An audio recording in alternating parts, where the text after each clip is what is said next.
അടുത്ത് വരുന്ന ഒട്ടുമിക്ക പേഷ്യൻസും പറയുന്ന ഒരു കാര്യമാണ്, അവർ വളരെ കുറച്ചേ ഭക്ഷണം കഴിക്കുന്നുള്ളൂ, എന്നാലും പെട്ടെന്ന് തടിക്കുന്നുണ്ട്. അവർക്ക് കുറച്ച് ദൂരം നടക്കുമ്പോഴേക്ക് വല്ലാതെ കിതപ്പ് അനുഭവപ്പെടുന്നു. ഇതുവഴി അവർക്ക് സമൂഹവുമായിട്ട് ഒറ്റപ്പെട്ട് വേറിട്ട് നിൽക്കേണ്ട അവസ്ഥകൾ വരെ വരാവുന്നതാണ്. ഇതൊക്കെ അവരുടെ മാനസികാവസ്ഥയെ ഭയങ്കരമായിട്ട് ബാധിക്കുന്നതാണ്.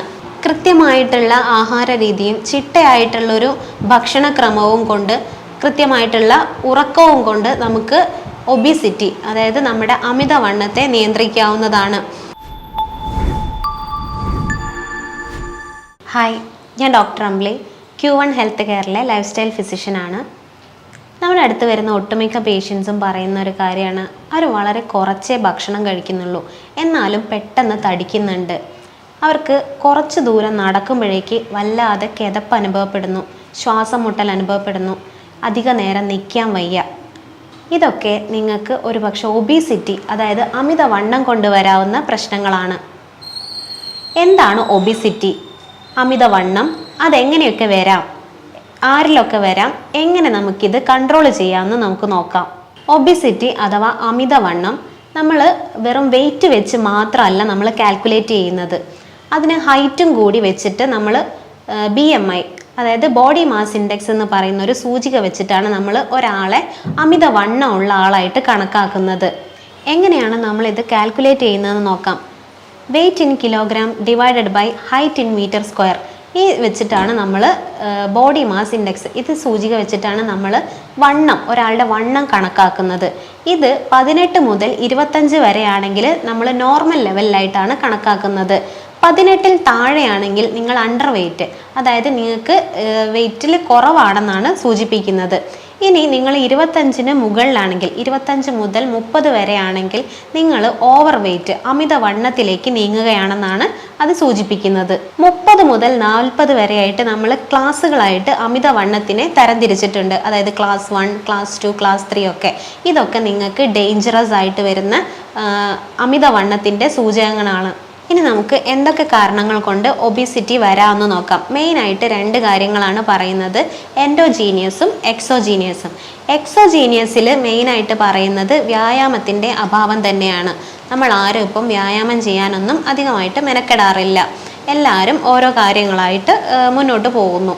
കൂടാതെ തെറ്റായിട്ടുള്ള ഭക്ഷണ രീതി, അതും നമുക്ക് ദോഷകരമാണ്. ഇത് നമ്മളിൽ കൂടുതൽ കൊഴുപ്പടിയാനും കാർബോഹൈഡ്രേറ്റിൻ്റെ മെറ്റബോളിസം കുറയാനും അങ്ങനെ നമ്മളിൽ കൂടുതലായിട്ട് ഫാറ്റ് ഡെപ്പോസിഷൻ വരാനും ഒക്കെ കാരണമാവുന്നുണ്ട്.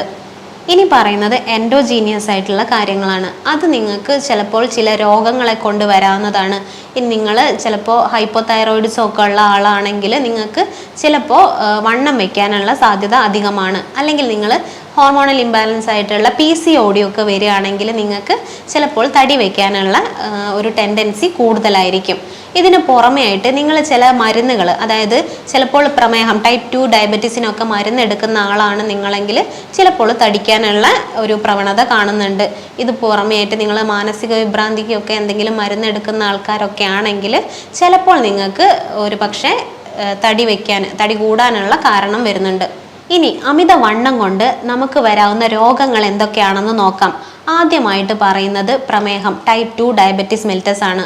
നമ്മളിൽ അമിതവണ്ണം കൂടുന്ന സമയത്ത് അതുവഴി ഇൻസുലിൻ റെസിസ്റ്റൻസ്, കാർബോഹൈഡ്രേറ്റിൻ്റെ മെറ്റബോളിസം കുറയുന്നു, ഇൻസുലിൻ്റെ റെസിസ്റ്റൻസ് കൂടുകയും ഇത് മെറ്റബോളിക് സിൻഡ്രം പോലെയുള്ള അവസ്ഥകളിലേക്ക് എത്തുകയും ചെയ്യുന്നു. ഇങ്ങനെ നമുക്ക് പ്രമേഹം, അതായത് ടൈപ്പ് 2 ഡയബറ്റീസ് മെലിറ്റസ് ഒക്കെ ഉണ്ടാവാൻ കാരണമാകുന്നുണ്ട്. അടുത്തതായിട്ട് പറയുന്നത് ഹൈപ്പർ ടെൻഷൻ, അതായത് അമിതമായിട്ടുള്ള രക്തസമ്മർദ്ദമാണ്. ഇതും നമ്മൾക്ക് അമിതമായിട്ടുള്ള പൊണ്ണത്തടി കൊണ്ട് വരാവുന്നൊരു അസുഖമാണ്. ഇതിന് പുറമേ ആയിട്ട് ഓസ്റ്റിയോ ആർത്രൈറ്റിസ്, അല്ലെങ്കിൽ രാത്രിയിൽ നമുക്ക് വരുന്ന കൂർക്കം വലി, ഒബ്സ്ട്രക്റ്റീവ് സ്ലീപ്പ് അപ്നിയ എന്ന് പറയും. ഇത് നമ്മളുടെ ഓക്സിജൻ്റെ അളവ് കുറയുന്നത് വഴി ഉണ്ടാവുന്നതാണ്.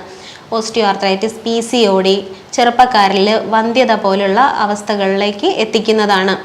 പൊണ്ണത്തടി മൂലം ഹാർട്ടിൽ നിങ്ങൾക്ക് ഹാർട്ട് അറ്റാക്ക് പോലെയുള്ള അസുഖങ്ങൾ വരാൻ സാധ്യത കൂടുതലാണ്.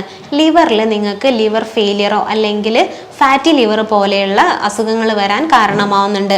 കിഡ്നിയിലും നിങ്ങൾക്ക് ഇതേപോലെ തന്നെ കിഡ്നി ഫങ്ഷൻസിനൊക്കെ വ്യതിയാനങ്ങൾ വരാനും കിഡ്നി ഫെയിലിയർ വരാനുള്ള സാധ്യതയും അധികമാണ്. നേരത്തെ പറഞ്ഞതുപോലെ നിങ്ങൾ എന്തെങ്കിലും മരുന്ന് കഴിക്കുന്നവരാണെങ്കിൽ, അതായത് സ്ഥിരമായിട്ട് സ്റ്റിറോയിഡൽ അല്ലെങ്കിൽ ഹോർമോണൽ പിൽസ് ഒക്കെ എടുക്കുന്ന ആളാണെങ്കിൽ നിങ്ങൾക്ക് അമിതമായിട്ട് വണ്ണം വയ്ക്കാനുള്ള സാധ്യത കൂടുതലാണ്. അതുമൂലം പൊണ്ണത്തടി വയ്ക്കാനുള്ള സാധ്യതയും അധികമാണ്.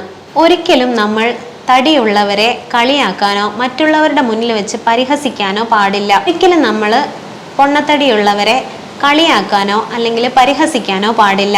നമ്മുടെ സ്കൂൾ ലൈഫ് മുതൽ ഇത് നമ്മൾ കേട്ട് വരുന്നതാണ്. അതായത് സഹപാഠികളിൽ നിന്നോ അധ്യാപകരിൽ നിന്നോ അല്ലെങ്കിൽ നാട്ടുകാരിൽ നിന്നോ മറ്റ് ബന്ധുമിത്രാദികളിൽ നിന്നോ ഒക്കെയുള്ള ഈ കളിയാക്കലുകൾ അല്ലെങ്കിൽ പരിഹാസപ്പെടുത്തലുകൾ ഒരു പക്ഷേ അവരെ മാനസികമായിട്ട് ഡിപ്രഷനിലേക്ക് നയിച്ചേക്കാം. ഇതുവഴി അവർക്ക് സമൂഹവുമായിട്ട് ഒറ്റപ്പെട്ട് വേറിട്ട് നിൽക്കേണ്ട അവസ്ഥകൾ വരെ വരാവുന്നതാണ്. ഇതൊക്കെ അവരുടെ മാനസികാവസ്ഥയെ ഭയങ്കരമായിട്ട് ബാധിക്കുന്നതാണ്. അമിത വണ്ണം ഉള്ളവരിൽ സെക്ഷൽ ലൈഫ് പോലും കാര്യമായിട്ട് സാറ്റിസ്ഫൈ ചെയ്യാൻ പറ്റാത്ത അവസ്ഥയിലേക്ക് എത്തുകയും ഇതും അവരെ കടുത്ത മാനസിക സമ്മർദ്ദത്തിലേക്ക് എത്തിക്കുകയും ചെയ്യുന്നു. ഇനി നമുക്ക് എന്തൊക്കെ ചെയ്തുകൊണ്ട് നമ്മുടെ ഒബിസിറ്റി അമിതവണ്ണം കുറയ്ക്കാമെന്ന് നോക്കാം. ആദ്യമായിട്ട് നിങ്ങൾ കോൺഫിഡൻസ് ലെവല് ഉയർത്തുക എന്നുള്ളതാണ് ചെയ്യേണ്ടത്. നിങ്ങളെ കൊണ്ട് നിങ്ങളുടെ ശരീരഭാരം കുറയ്ക്കാൻ പറ്റുമെന്ന് നിങ്ങൾ ഉറച്ചു വിശ്വസിക്കുക. പിന്നെ നിങ്ങൾ ഒരു ഗോൾ സെറ്റ് ചെയ്യാതിരിക്കുക. അതായത് 2 ആഴ്ച കൊണ്ട് ഞാൻ ഇത്ര കുറയ്ക്കും, 3 ആഴ്ച കൊണ്ട് ഞാൻ ഇത്ര കുറയ്ക്കും എന്നുള്ള ഗോളുകളൊന്നും സെറ്റ് ചെയ്യാതിരിക്കുക. നിങ്ങളുടെ ശരീരഭാരം നിങ്ങൾക്ക് 8 മുതൽ 10% വരെ കുറയ്ക്കാൻ പറ്റുമെന്ന് നിങ്ങൾ വിശ്വസിക്കുക. അതിനനുസരിച്ചിട്ടുള്ള കാര്യങ്ങൾ, അത് വ്യായാമമായിക്കോട്ടെ, ആഹാരശീലങ്ങളായിക്കോട്ടെ, ഉറക്കം, ഇതൊക്കെ നിങ്ങൾക്ക് ഫോളോ ചെയ്താൽ നിങ്ങളുടെ ശരീരഭാരം നിങ്ങൾക്ക് തന്നെ കുറച്ച് കൊണ്ടുവരാവുന്നതാണ്. ഭക്ഷണത്തിലൂടെ നിങ്ങൾക്ക് എങ്ങനെയൊക്കെ ഒബിസിറ്റിയെ നിയന്ത്രിക്കാമെന്ന് നോക്കാം. ആദ്യമായിട്ട് നിങ്ങൾ കൊഴുപ്പടങ്ങിയിട്ടുള്ള ഭക്ഷണ സാധനങ്ങൾ, അതായത് junk food, fried food, grilled ഫുഡൊക്കെ നിങ്ങൾ പരമാവധി ഒഴിവാക്കാൻ ശ്രമിക്കുക. ബേക്കറികളിൽ നിന്ന് കിട്ടുന്ന മധുര പലഹാരങ്ങൾ, അതായത് പ്രോസസ്ഡ് ഫുഡ് ആയിക്കോട്ടെ, ടിൻഡ് ഫുഡ് ആയിക്കോട്ടെ, എല്ലാം നിങ്ങൾ പരമാവധി കുറയ്ക്കാൻ ശ്രമിക്കേണ്ടതാണ്. ഇപ്പോൾ കിട്ടുന്ന ഒട്ടുമിക്ക ബേക്കറി പലഹാരങ്ങളിലും ഹൈ ഫ്രക്ടോസ് കോൺ സിറപ്പുകളാണ് ഉപയോഗിക്കുന്നത്. ഇത് നിങ്ങൾ പരമാവധി ഉപേക്ഷിക്കേണ്ടതാണ്. കൂടാതെ നിങ്ങൾ റെഡ് മീറ്റുകൾ ഉപയോഗിക്കുന്ന ആളാണെങ്കിൽ, അതായത് ബീഫ്, പോർക്ക്, മട്ടൻ, താറാവ് തുടങ്ങിയൊക്കെ ഉപയോഗിക്കുന്ന ആൾക്കാരാണെങ്കിൽ നിങ്ങളത് പരമാവധി കുറയ്ക്കുക. ഭക്ഷണങ്ങളിൽ നിങ്ങൾ മീൻ വറുത്തത് അല്ലെങ്കിൽ ചിക്കൻ വറുത്തതൊക്കെ വറുത്തതായിട്ട് കൂടുതൽ കഴിക്കുന്ന ആൾക്കാരാണെങ്കിൽ അത് നിങ്ങളൊന്ന് പരമാവധി കുറയ്ക്കാൻ ശ്രമിക്കേണ്ടതാണ്. എണ്ണയിൽ വറുത്തതും പൊരിച്ചതുമായിട്ടുള്ള ഭക്ഷണ സാധനങ്ങൾ പരമാവധി കുറയ്ക്കുക. വീട്ടിലുണ്ടാക്കുന്ന മധുര പലഹാരങ്ങൾ അതും പരമാവധി നിങ്ങൾ ഒഴിവാക്കാൻ ശ്രമിക്കേണ്ടതാണ്. കൂടാതെ നിങ്ങൾ പാലുൽപ്പന്നങ്ങളൊക്കെ അമിതമായിട്ട് എടുക്കുന്ന ആൾക്കാരാണെങ്കിൽ അതിൻ്റെ അളവൊക്കെ ഒന്ന് കുറച്ച് കൊണ്ടുവരേണ്ടതാണ്. ഇനി നിങ്ങൾക്ക് എന്തൊക്കെ ഭക്ഷണത്തിൽ ഉൾപ്പെടുത്താമെന്ന് നോക്കാം. നിങ്ങൾ വെള്ള അരി അധികമായിട്ട് കഴിക്കുന്ന ആൾക്കാരാണെങ്കിൽ അതിൻ്റെ അളവ് ഒന്ന് കുറയ്ക്കേണ്ടതാണ്. നിങ്ങൾ 1 ബൗൾ അല്ലെങ്കിൽ 2 ബൗളൊക്കെ എടുക്കുന്ന ആൾക്കാരാണെങ്കിൽ നിങ്ങൾ ആ ബൗളിൻ്റെ 1/3 അരി എടുക്കുകയും ബാക്കി ഭാഗങ്ങൾ നിങ്ങൾ പച്ചക്കറികൾ കൊണ്ടോ അല്ലെങ്കിൽ ഇലക്കറികൾ കൊണ്ടോ നിറയ്ക്കേണ്ടതാണ്. കൂടാതെ നിങ്ങൾ സാലഡ്സുകൾ അധികമായിട്ട് ഉൾപ്പെടുത്താൻ ശ്രമിക്കേണ്ടതാണ്. അതായത് ബീട്രൂട്ട്, ക്യാരറ്റ്, സാലഡ് വെള്ളരിയൊക്കെ പോലെയുള്ളത് കൂടുതലായിട്ട് ഉൾപ്പെടുത്താൻ ശ്രമിക്കേണ്ടതാണ്. കൂടാതെ ഗോതമ്പിൻ്റെയോ അല്ലെങ്കിൽ റാഗി പോലുള്ളവയൊക്കെ ഉൾപ്പെടുത്താനായിട്ട് ശ്രമിക്കേണ്ടതാണ്. ചായ, കാപ്പിയൊക്കെ പാലുപയോഗിച്ച് കഴിക്കുന്ന ആൾക്കാരാണ് നിങ്ങളെങ്കിൽ അതൊക്കെ ഒന്ന് കുറച്ചിട്ട് ഗ്രീൻ ടീ അല്ലെങ്കിൽ കറുവപ്പട്ട ഇട്ട വെള്ളമൊക്കെ നിങ്ങൾ കൂടുതലായിട്ട് ഉപയോഗിക്കേണ്ടതാണ്. ഇതിനൊക്കെ പുറമേ ആയിട്ട് നിങ്ങൾ വ്യായാമം കൃത്യമായിട്ട് ശീലിക്കേണ്ടതാണ്. ഡെയിലി നിങ്ങൾ വ്യായാമം ചെയ്യുന്നത് വളരെയധികം നല്ലതാണ്. ആഴ്ചയിൽ 5 ദിവസമെങ്കിലും നിങ്ങൾ വ്യായാമം ചെയ്യാൻ ശീലിക്കേണ്ടതാണ്.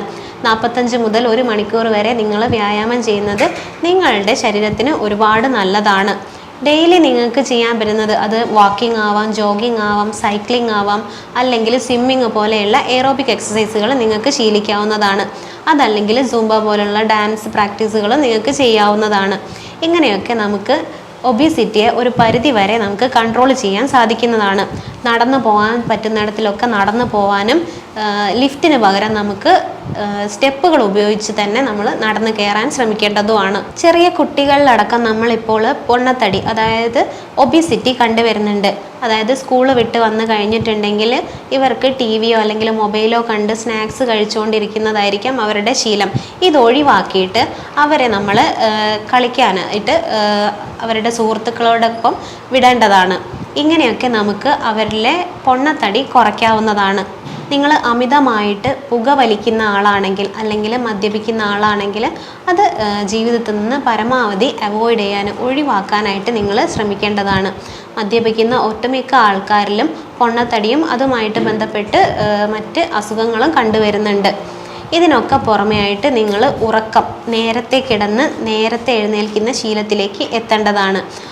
രാത്രി വൈകി കിടക്കുകയും രാവിലെ വൈകി എഴുന്നേൽക്കുകയും ചെയ്യുന്നവരിൽ ഉന്മേഷക്കുറവും എനർജി ലെവലും ഒക്കെ ലോ ലെവലായിട്ടാണ് നമ്മൾ കണ്ടുവരുന്നിട്ടുള്ളത്.